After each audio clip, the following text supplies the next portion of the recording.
Here in Chapter 5, we're looking at stereochemistry. We've talked a little bit about stereochemistry in the previous chapter, and so I want to discuss it more in this chapter. All right, so we'll look at, first of all, we've got starch and cellulose. These are some examples of some impacts of stereochemistry. Stereochemistry, it refers to the three-dimensional structure of the molecule, so the orientation of the atoms in space. We'll find that cellulose and starch are stereoisomers of each other. If you've got cellulose, here the sugar, the saccharides, the monosaccharides, are connected to each other by two equatorial bonds. Whereas in starch, one of them is axial and one of them is equatorial. Well, that difference makes a huge difference in some of the chemical and physical properties of cellulose and starch. As far as the physical properties and the physical structure, we'll find that cellulose kind of lays out in a plane. Here you can see they're connected to each other, and then there are some extensive hydrogen bonding interactions that holds the cellulose together. Cellulose, as you probably know, is the component that makes up many plants. That the woody part of plants is made up of cellulose.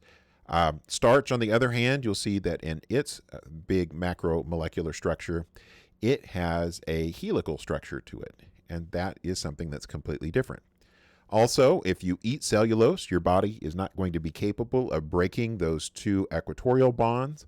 But if you eat starch, your body is quite capable of breaking this bond that has the axial bond in it. And so you can eat starch and it will give you fuel, and it'll break these down into simple sugars. So your body can use that as energy. Whereas the cellulose, you will not process that. We will find that there are two major classes of isomers. Those two classes of isomers are constitutional isomers, which are structural isomers, is another word for that. They have different connectivity. We'll find that typically constitutional isomers will have different IUPAC names. They will have either the same or different functional groups. It is possible to have different functional groups. They will often have significantly different physical properties. Sometimes they're not too dramatically different, but they're always a little bit different. And sometimes they will have different chemical properties, depending on how different they are. When it comes to stereoisomers, they have the same connectivity, and they only differ in the way that the atoms are oriented in space. They have identical IUPAC names except for a prefix. They have the same functional group. So if it's the same functional group and it's the same molecular formula, they have to be if it has a different functional group, it has to be constitutional. If it has the same, it can be either. And they will differ in configuration, which is just their particular 3D arrangement in space.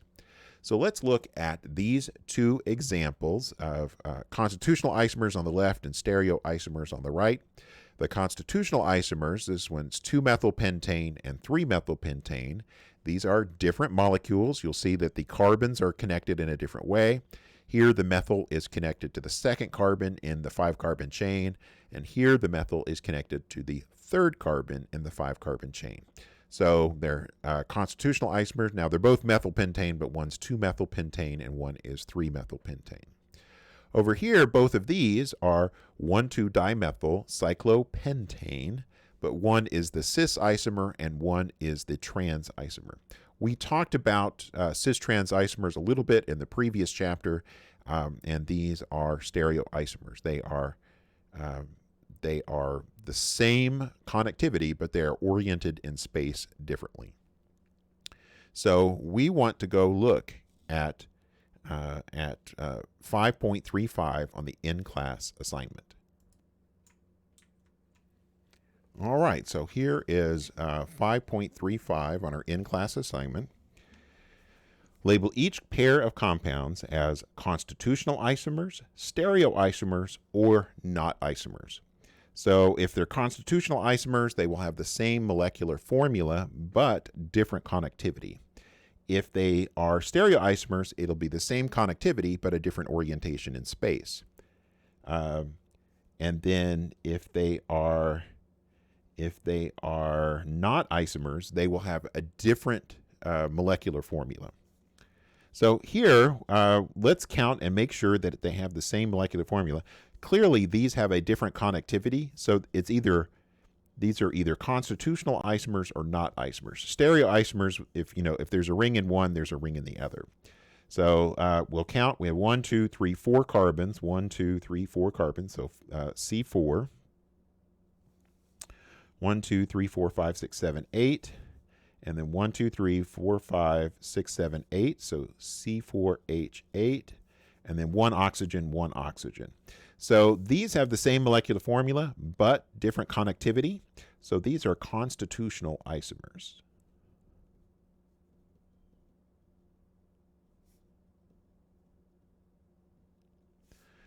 All right. Next, let's look at these. So again, they're either constitutional isomers or just not isomers of each other. They can't be stereoisomers because we don't have the same connectivity. So let's count the carbons. So 1, 2, 3, 4, 5. So C5. And then for hydrogens, we've got 1, 2, 3, 4, 5, 6, 7, 8, 9, 10. H10. And then O.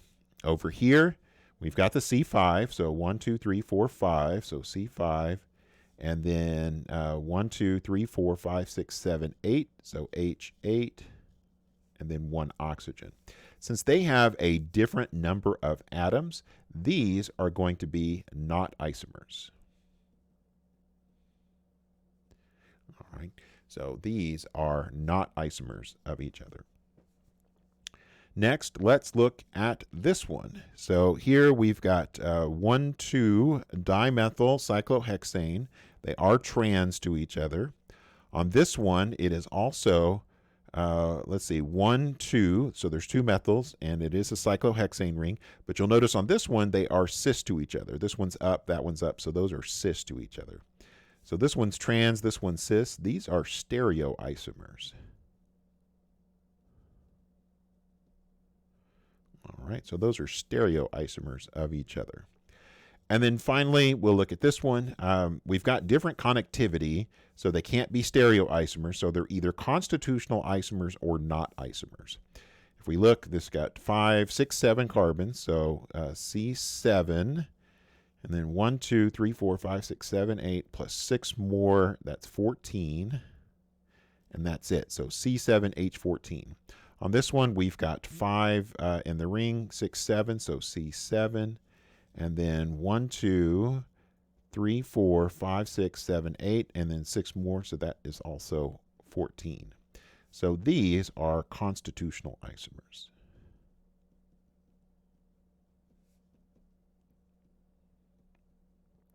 All right. A little bit later, when we look at this, we'll also include the possibility of are they the same compound?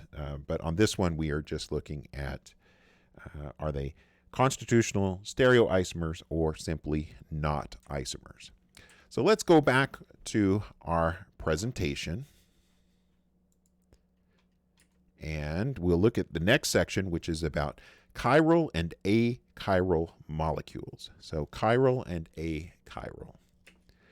So everything has a mirror image. Well, except for vampires, right? Vampires, they don't have a reflection in a mirror. But everything else that is matter will have a mirror image. However, chiral molecules are non-superimposable. All right, and I'll show you what that means. That means that the molecule and its mirror image are not the same. So if you take, for example, take your left hand and your right hand, they are approximately mirror images of each other. One side looks like a reflection of the other side. If you try to superimpose your two hands, you will see that there's no way to make it so that the front is going the same direction and that your thumbs line up and your pinky lines up and all that. So they are non-superimposable mirror images. Things that are non-superimposable mirror images are going to be referred to as chiral. Things that are achiral molecules, they have mirror images that are superimposable. In other words, the molecule and the mirror image are identical. Example of this, if you just take plain ordinary socks and you look at the mirror image, one sock is the same as the other. The left will be the same as the right sock, and so when you line them up, they will look exactly the same. Now, I will say I did make the mistake one time of buying socks that where one was the left and one was the right, and I bought like 3 or 4 pair of those, and then after a while I only had left socks remaining. So that was a bad idea for me. I don't know how that happened. Okay, well, enough of my laundry woes. Next, let's look at achiral molecule examples. All right. So an achiral molecule, the mirror image of water. So here's water. Water's mirror image is exactly the same. In fact, you don't even have to rotate it or anything. It looks exactly the same no matter which way you look at it. So water is achiral. Its mirror image is superimposable. All right. The mirror image of CH2BrCl, at first they look different. However, we will find that they are, in fact, the same molecule. So here I'm going to line up on my other cam, which is right here. All right.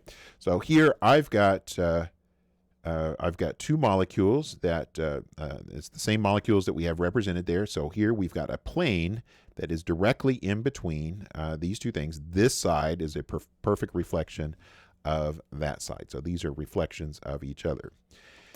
And if you try to superimpose them, and in this case it's really easy, just flip it over this way, and you'll see that the white atoms here line up, and they line up there. The red atoms line up, and the green atoms. That's what we mean by superimposable. So the mirror image is superimposable. They are achiral.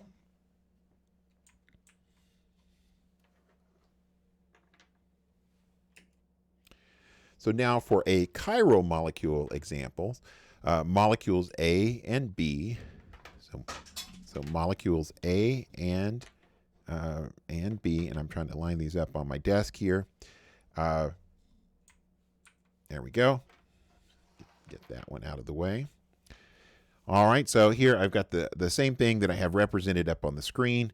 So this molecule on your right is the same, is a reflection of the molecule over here on your left. So you'll see green is a reflection, yellow, red, and then the whites are out here. If you attempt to line these up, you can get the red and the green to line up, but then you'll see that the white and yellow don't line up properly. If you try to flip it so that the white and yellow line up, then you'll see that the yellow and green don't line up properly.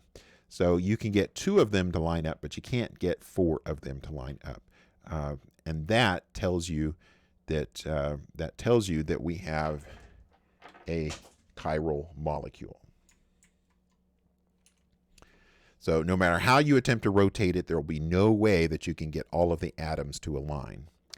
In this case, when we've got this situation, we will find that A and B are enantiomers of each other. And the definition for enantiomers is that they are mirror images that are not superimposable. That is a type of stereoisomer. All right. When we have a carbon that has 4 different groups attached, we'll call that carbon a stereogenic center.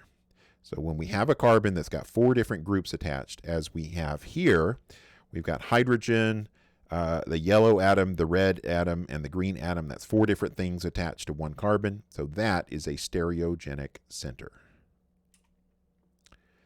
All right, so a few things about stereogenic centers. Chiral molecules will usually have at least 1 stereogenic center. What that one stereogenic center is, you'll have to look for it, and we'll go through how to look for it.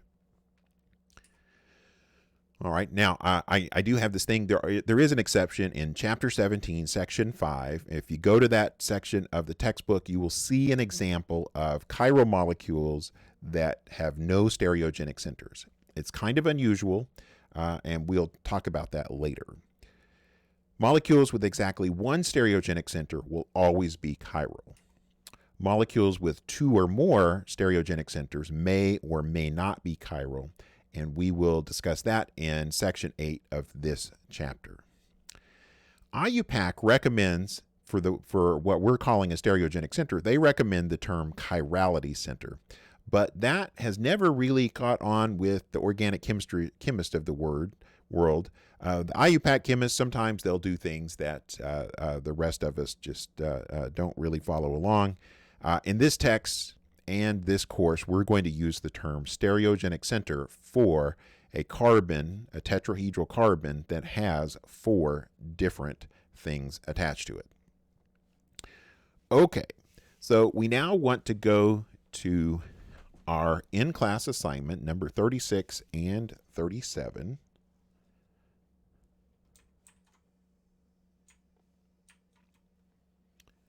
Okay, so here we've got different molecules. We want to draw the mirror image of each compound and label the compound as either chiral or achiral. All right, so when we draw the mirror image, you can do like a little line if you want to say, all right, well then that's going to be the mirror image. And then here we'll have HOCH2, and there's a carbon, a wedge, there's the hydrogen, CH3, and CH3. All right, now that we've done that, so that's the mirror image. So again, everything's going to map up, so it's a perfect reflection on the other side. And now we want to determine, is this chiral or achiral? Well, the way that we can determine if it's chiral or achiral is we need to look and see if there are any stereogenic centers.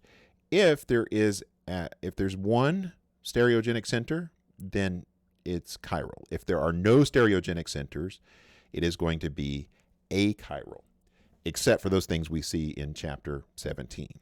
Well, really, we just need to determine, is this carbon a stereogenic center? And the answer to that is maybe. I'm going to move my camera just a smidge. All right. So the answer to that is maybe. We need to look. Are there 4 different things attached to this carbon? When we look, well, we've got a CH2OH, an H, but then we have 2 CH3s. Because there are 2 identical things attached, this is going to be achiral. So that means its mirror image is superimposable. All we would have to do is to flip this over, and when we flip it over, we would end up getting a superimposable mirror image. So that one is achiral. On this one, we can tell right away that this one's chiral because it has exactly one stereogenic center. You'll see here that we've got 4 different things attached, so we can tell already that this one is chiral. All right, and so here, let's draw this carbon. Up here, I'll draw the COOH, and then going out, we'll have CH2SH. Coming forward, we've got the NH2, and then going back, we've got the hydrogen. And as I mentioned, since there are 4 things attached to that carbon, that is a stereogenic center, and since there's exactly one, that is a chiral molecule. All right, next, drawing the mirror image of this one is really easy.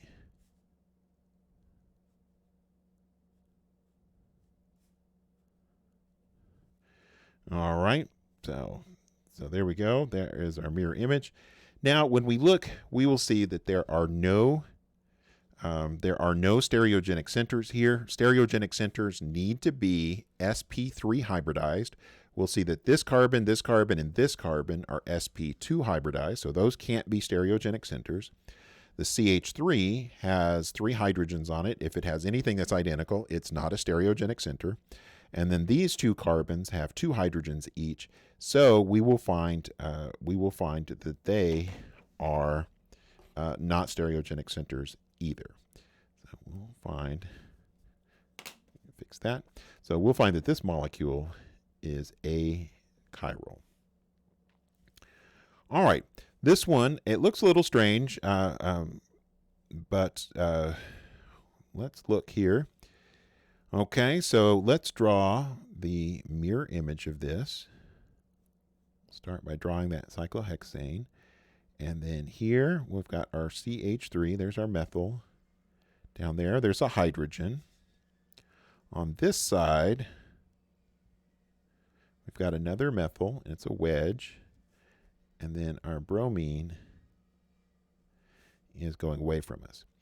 We're going to find that this is achiral.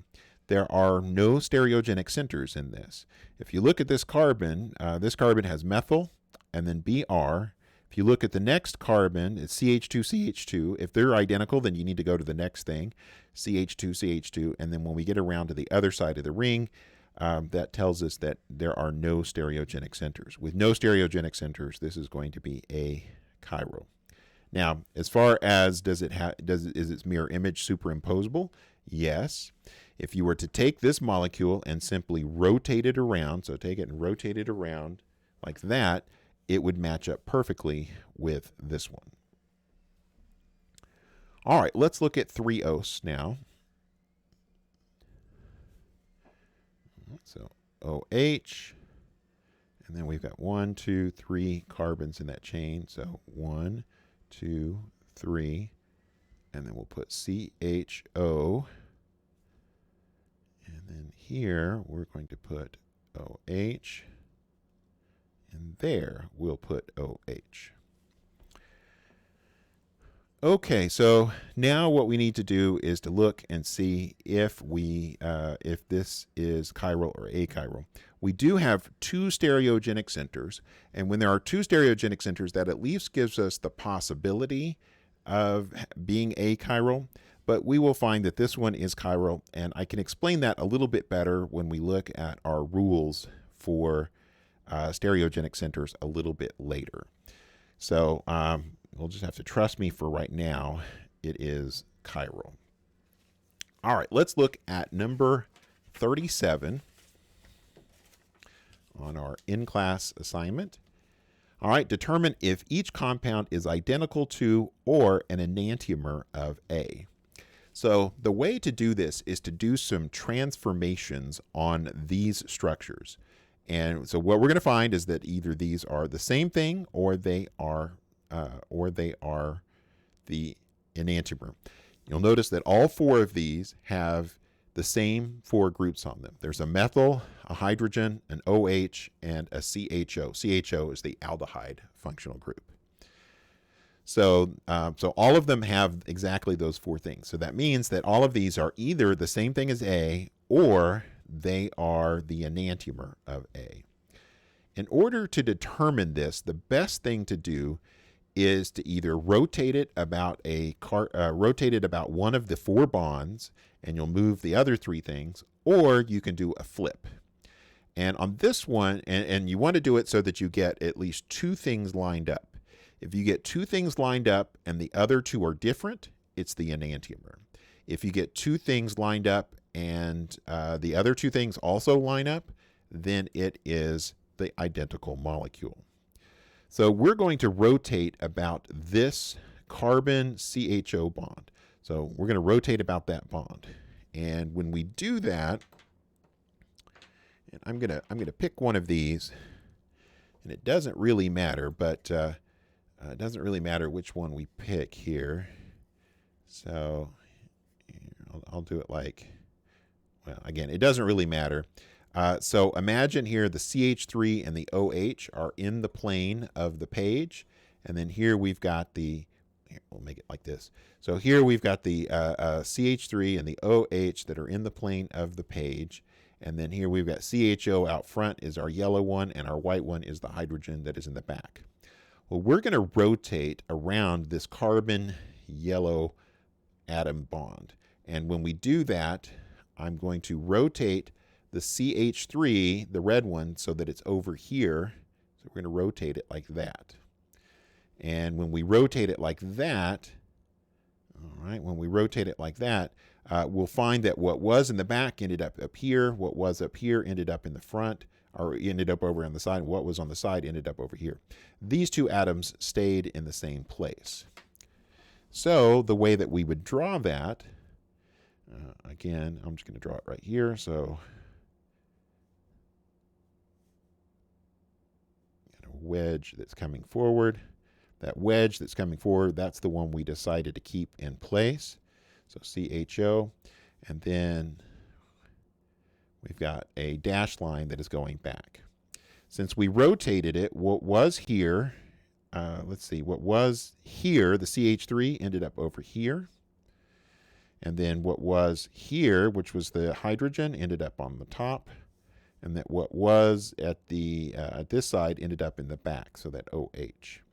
You'll see that when we do that, we get two that are the same. The CH3 and the OH are in the same position, and then the hydrogen and the CHO are opposite. That means that this is an enantiomer. All right, we're going to practice some of these transformations a little bit later, so you'll get plenty of practice at this.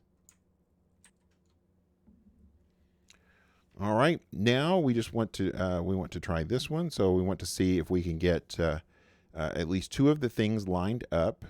And let's see, do we have anything lined up right now? We have CHO, CH3 is there, hydrogen is in the back. We don't seem to have anything lined up. So we just need to get two things lined up so that they are identical. So that they are identical to this. And let's see, I'm just trying to come up with a possibility here. Okay, so the trick that I'm going to use is that I'm going to flip. I'm going to flip. So imagine putting an axis like right through there.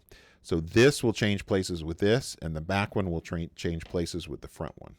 An example of this would be, all right, so here, these are in the plane, and we're going to flip these two, and these two will flip at the same time. So we're rotating it like this.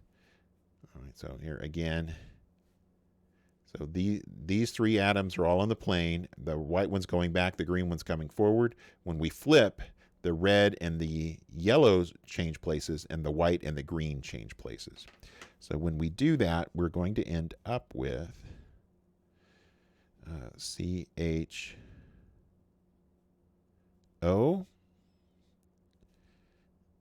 and then CH3. So those switch places, and then our hydrogen and OH switch places. Okay, and so now we'll see what we have. All right, so when we switch places, you'll see the CHO, the CH3, the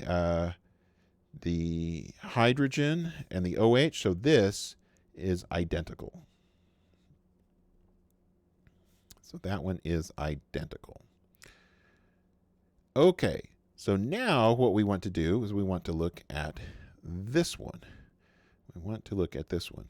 This one, I'm going to simply rotate it so that, because we already have hydrogen in the front and OH in the back, which is like this, I'm just going to rotate it so that it looks a little bit better. So imagine here, I've got hydrogen in the front, OH in the back, and it's like this. I'm just going to rotate it around so that it's like this, so that the hydrogen's still in the front and the OH is still in the back, but we've just rotated it and are looking at it from a different angle. When we do that, we will end up with CH3, CHO. Our wedge is still going to be coming forward because we didn't flip it over. Hydrogen, and then OH will be going back. You'll see since the hydrogen and OH are matched up, but then the other two are flipped, this is the enantiomer. All right, you'll need to practice with these. This is going to take a little bit of effort. Okay, so before we do number 38, we'll need need to go back over here and look at this. So planes of symmetry. So a plane of symmetry is a mirror that cuts the molecule in half so that one half of the molecule is a reflection of the other half of the molecule. We'll find that achiral molecules will have a plane of symmetry. Like this one, if there's two identical, then they will reflect. We can draw a plane right down through there, so they will reflect.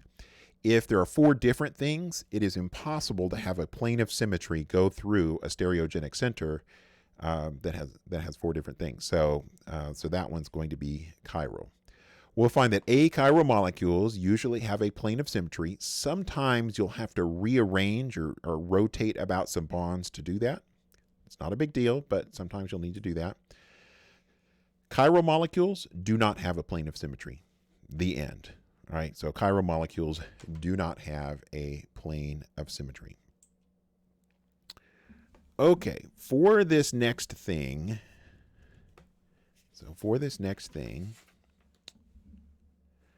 I've got a molecule here. All right, so interpreting wedges and dashes. So all of these drawings represent the same exact structure. This is 2-bromobutane, but you'll see that there is a stereogenic center at carbon 2. There's a methyl, a hydrogen, a bromine, and an ethyl on that carbon. So since there's four different things, that counts as a stereogenic center. And I think I have this set up correctly. Okay, so here is a representation of that butane. So there's a bromo on carbon number 2. You'll see that that bromo is coming forward, so you can kind of see the hydrogen in the back, kind of like what we have here. So hydrogen in the back, the bromine is coming forward. All right, so that is that representation. Well, other ways that we can draw that include this. And here the hydrogen is implied, and so as long as you have either a wedge or a dash for the bromine, then you know that the hydrogen is going to have the other.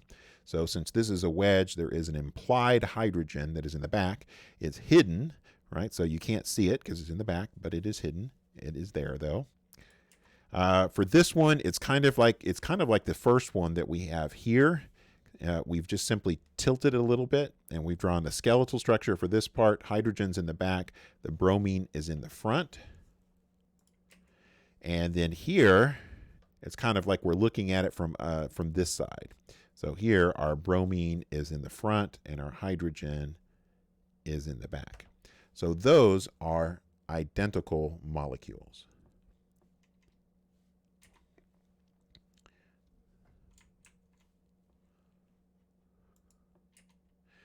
All right, so as far as our summary of chirality, everything has a mirror image, except for vampires, of course.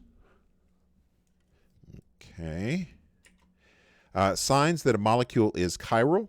Well, if its mirror image is non-superimposable, it's chiral. Okay.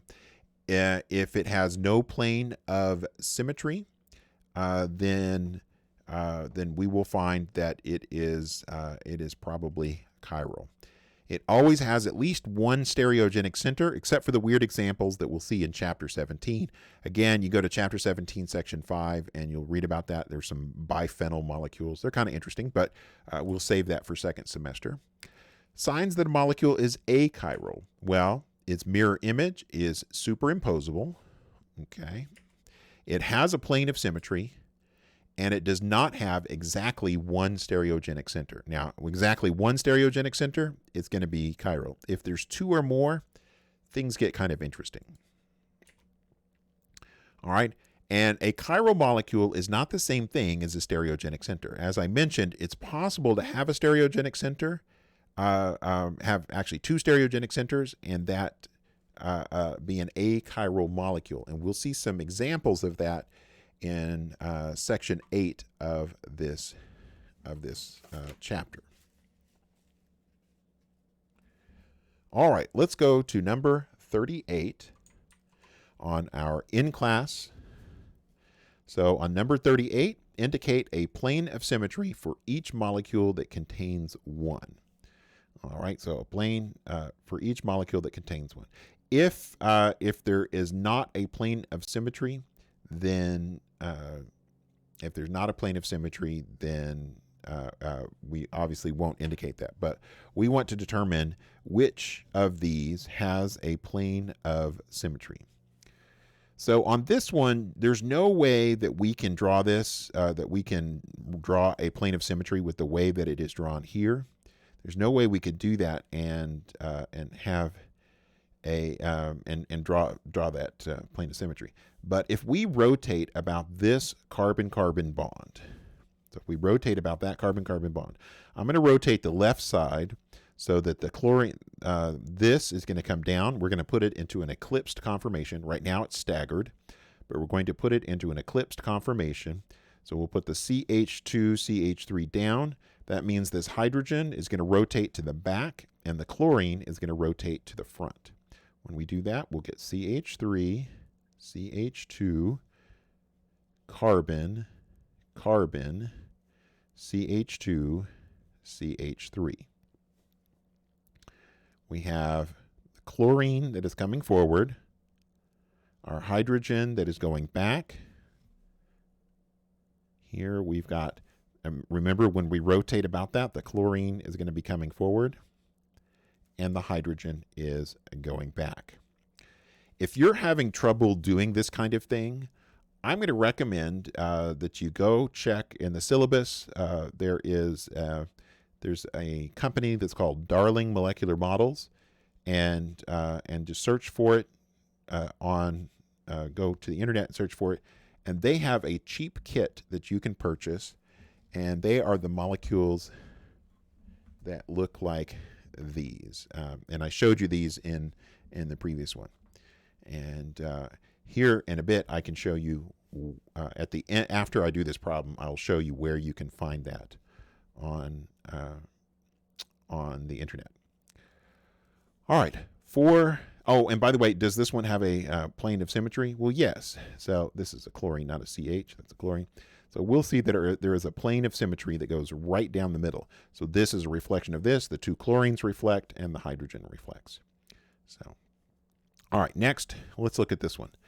To look at this one, I think it's going to be helpful if instead of drawing it like this, let's do a skeletal structure. So HOOC, and then do 1, 2, 3, COOH. And then the other thing that we want to do is instead of drawing the hydrogens, let's imply the hydrogens. And so if we imply the hydrogens, we're going to have OH, OH, OH. And the hydrogens are implied to be coming forward, but we don't need to put them. And now it's pretty easy to see that this does have a plane of symmetry, that the left half of this is a perfect reflection of the right half. So this half is a reflection of that half. All right, so now we've got this one, and this one we're going to do the same thing that we did with this one. So I'm going to rotate this side so it looks just like it. So CH3, CH2, carbon, carbon, and then CH2, CH3. Then for this, we're going to leave the chlorine just like it is. So we've got a wedge for that chlorine, a dashed line for the hydrogens, and then this chlorine, since we rotated it, that chlorine's going to end up in the back. And the wedge is going to be the hydrogen. All right, so this didn't turn out to be very beautiful, but you get the idea. You'll see now that there is no plane of symmetry here because the hydrogen reflects on the chlorine. That's not the same thing, so no plane of symmetry.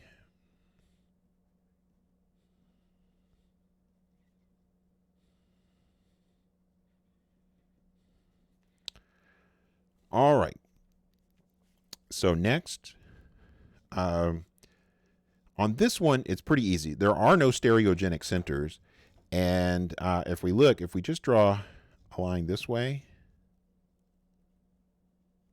all right, that's a plane of symmetry. So it goes right through the CH3 and the hydrogen in the back. Here it goes through the CH3 and the hydrogen that is in the front. Okay, and you'll see this side is a reflection of that side. So yes, there is a plane of symmetry there. All right, this one, there is no plane of symmetry. If you try to draw a plane of symmetry like this, you'll see that that won't work.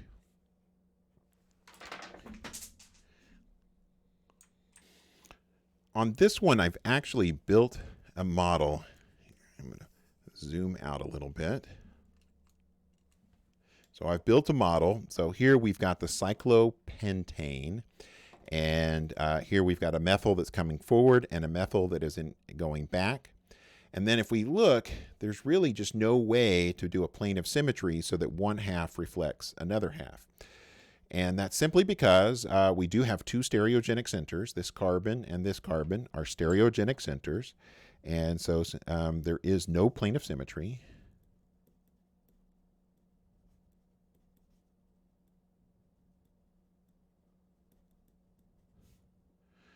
All right, so no plane of symmetry.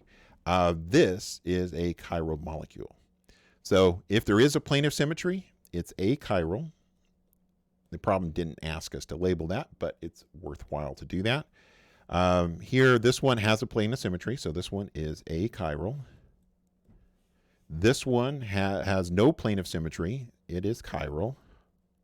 This one has a plane of symmetry. It's achiral. This one has no plane of symmetry. It is chiral. Okay. So before we end this video, I want to show you where you can get those molecular models. All right, so I have searched, and I've searched this in class, and it's Darling Models, and I know when you look at that, you think, okay, that can't be a good site, that can't be a legitimate site. Search Darling Molecular Models, and the very first thing that's going to come up is Darling. The name of the person who invented it was Stephen Darling, so that's why they're called Darling Models. And this is Darling Models, and you can say, are you an individual ordering one kit? Yes, then you want to stay there. If you were a school and you wanted to order a whole bunch of them, you could order them for cheaper. But all right, so models, let's see, individual model kits, and I think in the thing I recommend,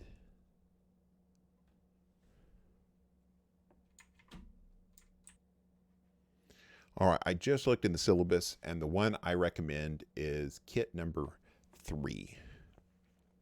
Let's see, molecular, that is kit 1, kit 3, organic kit. This is a good one right here. So kit number 3, we'll click on that. And one kit is $18.25, and they usually ship pretty quick. So if you're having trouble viewing what we're doing in class, I recommend checking these out.